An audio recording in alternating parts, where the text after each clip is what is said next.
룻기 1장. 사사시대에 그 땅에 기근이 든 일이 있었다. 그때 유다 베들레헴 태생의 한 남자가 모압 지방으로 가서 임시로 살려고 아내와 두 아들을 데리고 길을 떠났다. 그 남자의 이름은 엘리멜렉이고 아내의 이름은 나오미이며 두 아들의 이름은 말론과 기럐이다. 그들은 유다 베들레헴 태생으로서 에브락 가문 사람인데 모압 지방으로 건너가 거기에서 살았다. 그러다가 나오미의 남편 엘리멜렉이 죽고 나오미와 두 아들만 남았다. 두 아들은 다 모압 여자를 아내로 맞이하였는데 한 여자의 이름은 룻이고 또 한 여자의 이름은 오르바였다. 그들은 거기서 10년쯤 살았다.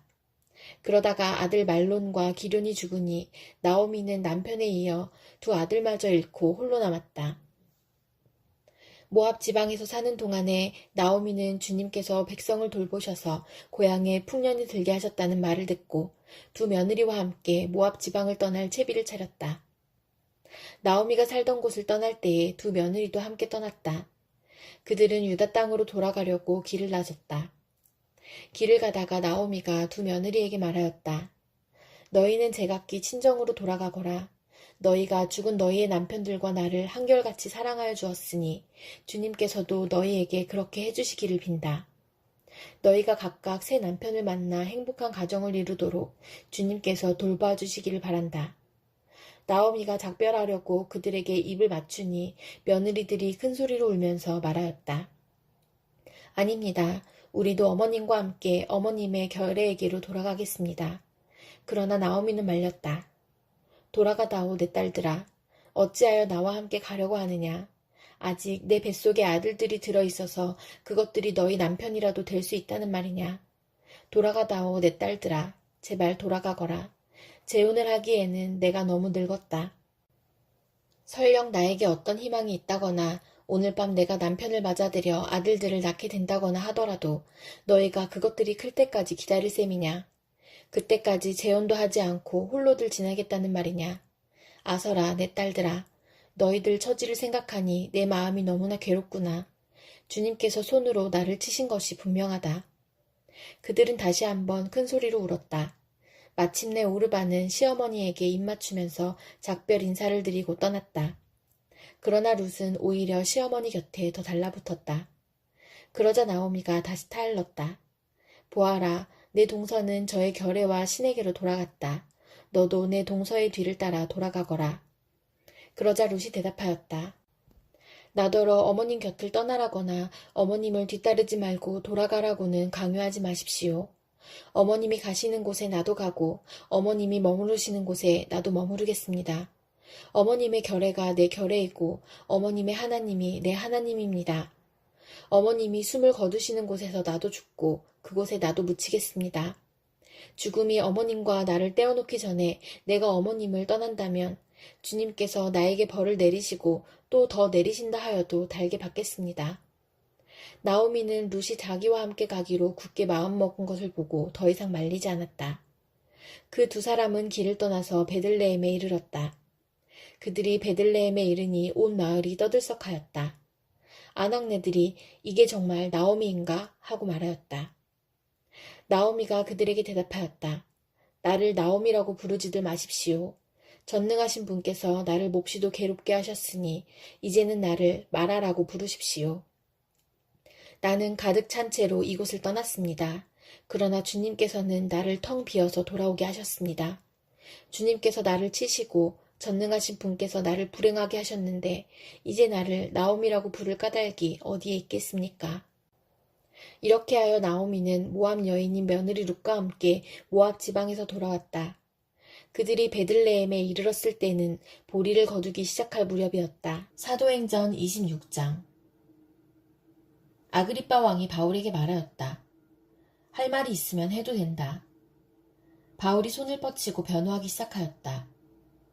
아그리빠 임금님, 오늘 내가 전하 앞에서 유대 사람이 나를 걸어서 고발하는 모든 일에 대하여 변호하게 된 것을 다행으로 생각합니다. 그것은 특히 임금님께서 유대 사람의 풍속과 쟁점들을 모두 잘 알고 계시기 때문입니다. 아무쪼록 내 말을 끝까지 참으시고 들어주시기 바랍니다. 내가 젊었을 때부터 살아온 삶을 모든 유대 사람이 알고 있습니다. 곧 그들은 내가 내 동족 가운데서 그리고 예루살렘에서 처음부터 어떻게 살았는지를 알고 있습니다. 그들은 오래전부터 나를 알고 있었으므로 증언하려고 마음만 먹으면 그들은 내가 우리 종교의 가장 엄격한 팔을 따라 바리새파 사람으로 살아왔다는 것을 인정할 것입니다. 지금 나는 하나님께서 우리 조상들에게 주신 약속에 소망을 두고 있기 때문에 여기에 서서 재판을 받고 있습니다. 우리 12지파는 밤낮으로 열심히 하나님을 섬기면서 그 약속이 이루어지기를 바라고 있습니다. 전하, 나는 바로 이 소망 때문에 유대 사람에게 고발을 당한 것입니다. 여러분은 어찌하여 하나님께서 죽은 사람들을 살리신다는 것을 믿을 수 없는 일로 여기십니까? 사실 나도 한때는 나사렛 예수의 이름을 반대하는 데에 할 수 있는 온갖 일을 다 해야 한다고 생각하였습니다. 그래서 나는 그런 일을 예루살렘에서 하였습니다. 나는 대대사장들에게서 권한을 받아가지고 많은 성도를 옥에 가두었고 그들이 죽임을 당할 때에 그 일에 찬동하였습니다. 그리고 회당마다 찾아가서 여러 번 그들을 형벌하면서 강제로 신앙을 부인하게 하려고 하였습니다. 나는 그들에 대한 분노가 극도에 다다랐으므로 심지어 외국의 여러 도시에까지 박해의 손을 뻗쳤습니다. 한 번은 내가 이런 일로 대제사장들에게서 권한과 위임을 받아가지고 다마스쿠스로 가고 있었습니다. 임금님, 나는 길을 가다가 한낮에 하늘에서부터 해보다 더 눈부신 빛이 나와 내 일행을 둘러 비치는 것을 보았습니다. 우리는 모두 땅에 엎어졌습니다. 그때 히브리 말로 나에게 사울아, 사울아, 너는 어찌하여 나를 핍박하느냐? 가시돋친 채찍을 발길로 차면 너만 아플 뿐이다.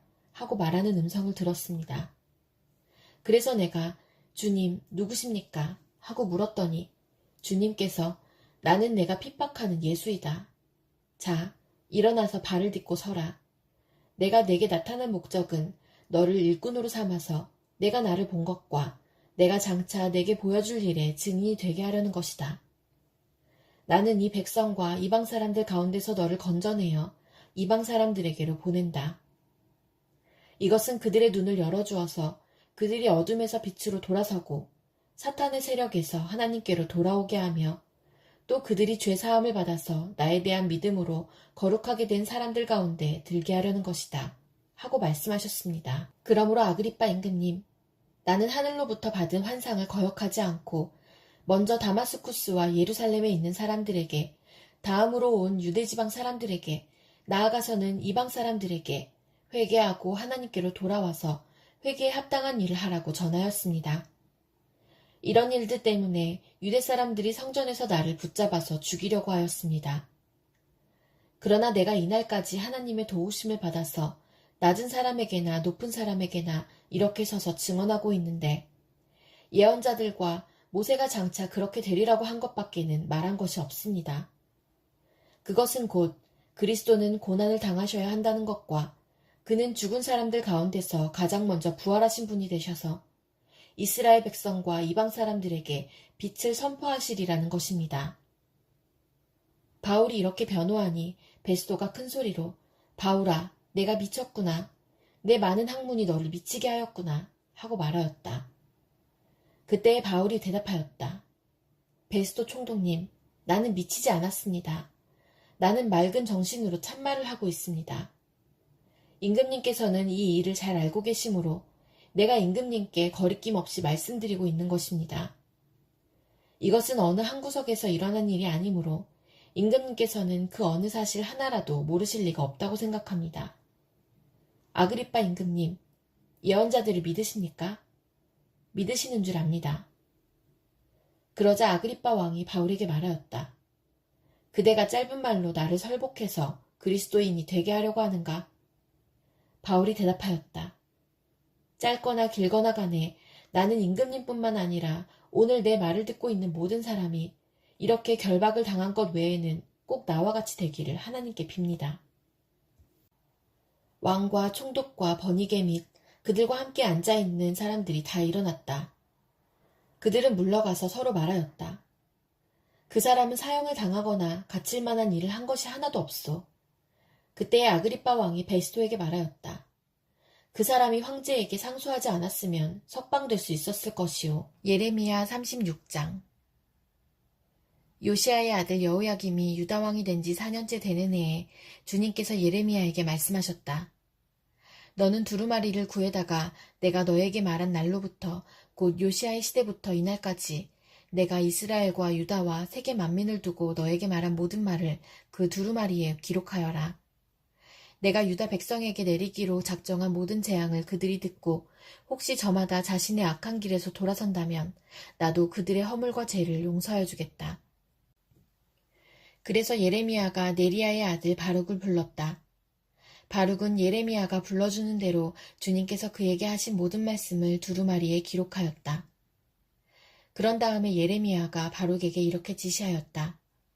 나는 감금되어 주님의 성전에 들어갈 수 없는 몸이 되었으니 그대가 금식일에 주님의 성전으로 들어가서 내가 불러준 대로 기록한 두루마리에서 주님의 말씀을 백성에게 낭독하여 들려주시오.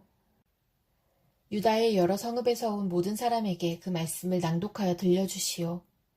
그러면 그들이 주님 앞에 엎드려 기도드리면서 저마다 악한 길에서 돌아올는지도 모르오. 주님께서 이 백성에게 쏟으시겠다고 말씀하신 진노와 노여움이 너무 크기 때문이요. 네리야의 아들 바룩은 예언자 예레미야가 자기에게 부탁한 대로 주님의 성전으로 가서 두루마리에 있는 주님의 말씀을 읽었다. 요시야의 아들 여호야김이 유다왕이 된 지 5년째 되는 해 9째 달에 예루살렘의 모든 주민과 유다의 여러 성읍에서 예루살렘으로 들어온 모든 백성에게 주님 앞에서 금식하라는 선포가 내렸다. 바룩은 주님의 성전으로 들어가서 모든 백성에게 예레미야가 한 주님의 말씀을 기록한 두루마리를 낭독하였다. 그가 낭독한 곳은 서기관 사반의 아들 그마랴의 방이었고 그 방은 주님의 성전 새 대문 어귀에 윗뜰에 있었다. 그때의 사반의 손자요 그마랴의 아들인 미가야가 두루마리에 있는 하나님의 말씀을 다 듣고 왕궁에 있는 서기관의 방으로 들어갔다. 마침 그곳에는 모든 고관이 모여 있었다. 곧 서기관 엘리사마와 스마야의 아들 들라야와 악볼의 아들 엘라단과 사반의 아들 그마랴와 하나냐의 아들 시드기야 등 모든 고관이 앉아 있었다. 미가야는 바룩이 백성에게 책을 낭독하여 들려줄 때에 들은 모든 말을 그들에게 전달하였다. 모든 고관은 구시의 증손이요 셀레미야의 손자요 느다냐의 아들인 여우디를 바룩에게 보내어 바룩이 백성에게 낭독하여 들려준 그 두루마리를 가지고 오게 하였다. 네리야의 아들 바룩이 그 두루마리를 가지고 그들에게 가니 그 고관들이 바룩에게 말하였다. 그대는 앉아서 우리에게 그 두루마리를 낭독하여 들려주시오. 바룩이 그들에게 낭독하여 들려주니 그들은 그 말씀을 다 듣고 나서 놀라 서로 쳐다보며 바룩에게 말하였다. 우리가 이 말씀을 모두 임금님께 꼭 알아야 하겠소. 그들은 바룩에게 그가 어떻게 그러한 말씀을 모두 기록하였는지 자기들에게 알려달라고 말하였다. 바룩이 그들에게 대답하였다. 예레미야 예언자께서 저에게 이 말씀을 모두 불러주셨고 저는 그것을 받아서 먹으로 이 두루마리에 받았었습니다. 고관들이 바룩에게 부탁하였다. 그대는 가서 예레미야와 함께 숨으시오. 그대들이 어디에 있는지 아무도 모르게 숨으시오. 그리고 고관들은 그 두루마리를 서기관 엘리사마의 방에 보관하여 두고 왕궁의 뜰로 들어가서 왕에게 이르러 그 말을 모두 왕에게 전하였다. 전하는 말을 들은 왕은 여우디를 보내어 그 두루마리를 가져오게 하였다. 여우디가 서기관 엘리사마의 방에서 그 두루마리를 가져다가 왕과 왕이 곁에 서 있는 모든 고관들 앞에서 낭독하여 들려주었다. 그때는 9째 달이어서 왕이 겨울 발관에 머물렀으며 왕 앞에는 불피운 난로가 놓여 있었다. 그런데 여우디가 그 두루마리에서 서너 칸을 읽어 내려갈 때마다 왕은 읽은 부분을 서기관의 칼로 잘라내어서 난로에 던져 넣었다. 이렇게 왕은 온 두루마리를 다 난로불에 태웠다. 그런데 왕과 그의 신하들 모두가 이 말씀을 다 듣고 나서도 두려워하거나 슬퍼하면서 자기들의 옷을 찢지 않았다. 엘라단과 들라야와 그마랴가 왕에게 그 두루마리를 태우지 말도록 간청까지 했었으나 왕은 그들의 말을 듣지 않았다. 왕은 오히려 왕자 여라무엘을 비롯하여 아스리엘의 아들 스라야와 압디엘의 아들 셀레미야에게 명령하여 서기관 바룩과 예언자 예레미야를 체포하라고 하였다. 그러나 주님께서 그들을 숨기셨다. 예레미야가 불러주고 바룩이 받아 쓴 그 두루마리를 왕이 태운 뒤에 주님께서 예레미야에게 다시 다른 두루마리를 구해다가 유다 왕 여호야김이 태워버린 첫째 두루마리에 기록하였던 먼저번 말씀을 모두 그 위에 다시 적고 유다 왕 여호야김에게 주님의 말을 전하라고 하셨다. 나 주가 말한다.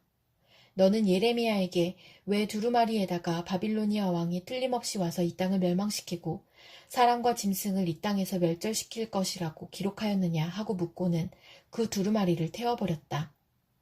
그러므로 유다왕 여호야김을 두고서 나 주가 말한다. 그의 자손 가운데는 다윗의 왕자에 앉을 사람이 없을 것이요 그의 시체는 무더운 낮에도 추운 밤에도 바깥에 버려져 뒹굴 것이다.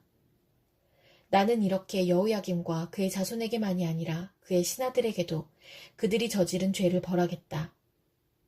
그들뿐만 아니라 예루살렘 주민과 유다 사람에게 내가 경고하였으나 그들이 믿지 않았으므로 내가 모든 재앙을 그들에게 내리겠다. 그래서 예레미야가 다른 두루마리를 구해다가 네리야의 아들 서기관 바룩에게 주었다. 바룩은 예레미야가 불러주는 대로 유다 왕 여호야김이 불에 태운 두루마리에 기록한 말씀을 모두 기록하였는데 이번에는 그와 비슷한 말씀이 더 많이 추가되었다. 예레미야 37장.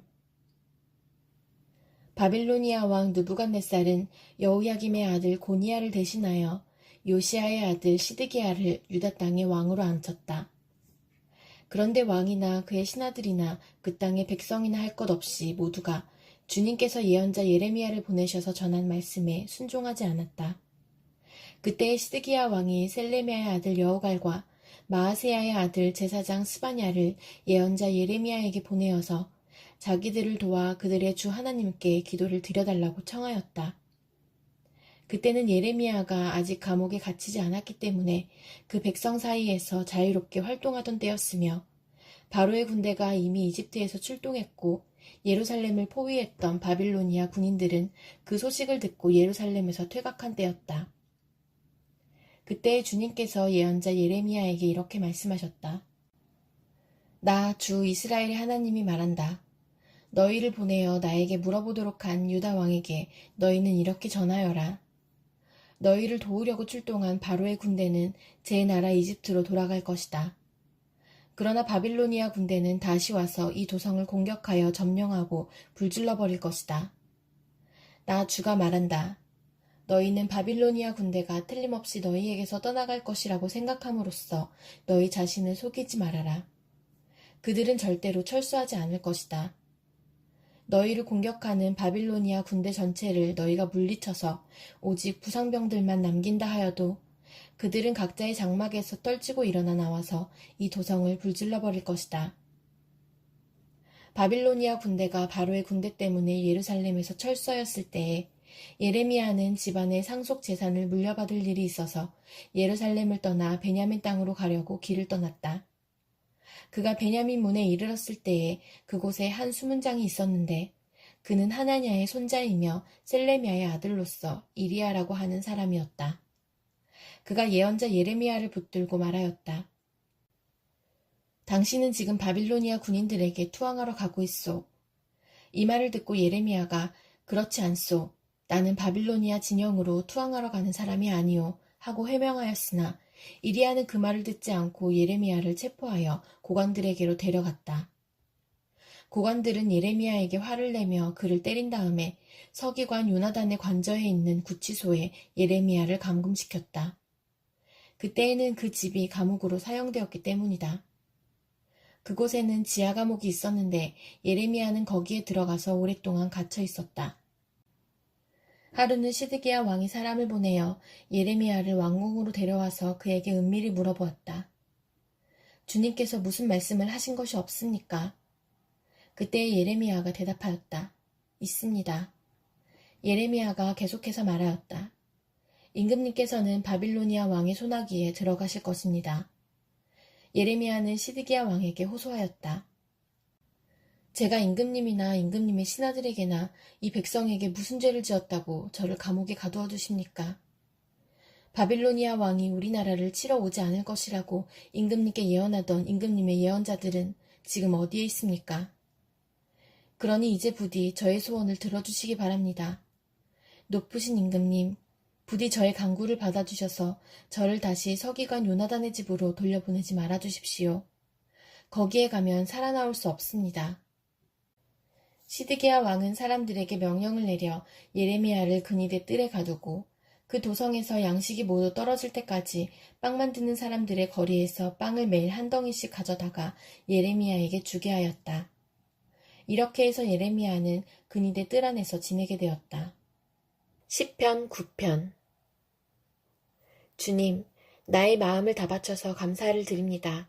주님의 놀라운 행적을 쉼없이 전파하겠습니다. 가장 높으신 주님, 내가 주님 때문에 기뻐하고 즐거워하며 주님의 이름을 노래합니다. 주님 앞에서 내 원수들은 뒤돌아서 도망쳤고 비틀비틀 넘어져서 죽었습니다. 주님은 공정하신 재판장이시기에 보좌에 앉으셔서 공정하고 정직한 판결을 나에게 내려주셨습니다.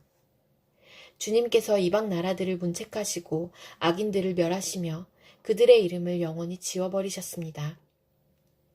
원수들은 영원히 자취도 없이 사라졌습니다. 주님께서 그 성읍들을 뿌리째 뽑으셨으므로 아무도 그들을 기억조차 못하게 되었습니다. 주님은 영원토록 다스리시며 심판하실 보좌를 견고히 하신다. 그는 정의로 세계를 다스리시며 공정하게 만백성을 판결하신다. 주님은 억울할 자들이 피할 요새이시며 고난받을 때에 피신할 견고한 성이십니다. 주님, 주님을 찾는 사람을 주님께서는 결단코 버리지 않으시므로 주님의 이름을 아는 사람들이 주님만 의지합니다. 너희는 시온에서 친히 다스리시는 주님을 찬양하여라. 그가 하신 일을 만민에게 알려라. 살인자에게 보복하시는 분께서는 억울하게 죽어간 사람들을 기억하시며 고난받는 사람의 부르짖음을 모르는 채 하지 않으신다. 주님, 나에게 은혜를 베풀어 주십시오. 죽음의 문에서 나를 이끌어내신 주님, 나를 미워하는 자들에게서 받는 고통을 살펴주십시오. 그렇게 하시면 주님께서 찬양받으실 모든 일을 내가 전파하겠습니다. 주님께서 베푸신 그 구원을 아름다운 시온의 성문에서 기뻐하며 외치겠습니다.